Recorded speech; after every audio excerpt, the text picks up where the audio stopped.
Hello friends, আসসালামু আলাইকুম। আজকে আপনাদের জন্য আরেকটি নিউ ড্রামা নিয়ে চলে এসেছি।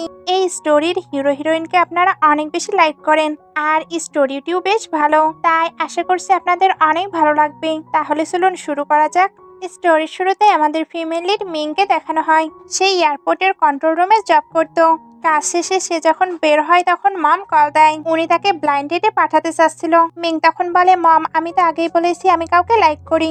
মম তখন বলে, ওই তোমার ক্লাসমেট পাইলট, তোমার তো তার সঙ্গে কোনো কন্টাক্টও নেই। উনি এখানে তাকে ব্লাইন্ড ডেটে যাবার জন্য ফোর্স করে। অন্যদিকে আমাদের মেন লিড ফুকে দেখানো হয়, যেখানে একটি পাইলট ছিল, তাকেও তার মম কল দিয়ে ব্লাইন্ড ডেটে যাবার জন্য ফোর্স করে। দেন কাট হয়ে দেখানো হয় ফু ওয়েট করছে। তখন ওইখানে মিং আসে, কারণ এদের দুজনেরই আজকে ব্লাইন্ডেড ছিল। মিং ফুকে দেখে তো পুরো অবাক, কারণ এটাই তার স্কুল ক্রাশ ছিল, যাকে সে অনেক অনেক বেশি লাইক করত।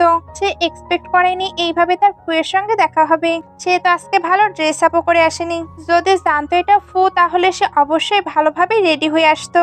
আর তো আর সে তো এখানে প্রচন্ড নার্ভাসও ছিল। পুতাই জিজ্ঞেস করে, তোমাকে কি ফোর্স করা হয়েছে? মিং তখন বলে, সত্যি বলতে আমি এখানে আমার মামের কথাই এসেছি। আমার মামের ইচ্ছে আমি যাতে এখন ম্যারেজ করে নিই। এখানে তাদের স্কুল টাইমের একটু ফ্ল্যাশব্যাক দেখানো হয়, যেখানে মিং তো শুধু ফুকেই দেখতো, তবে ফু হয়তো তাকে নোটিসই করেনি।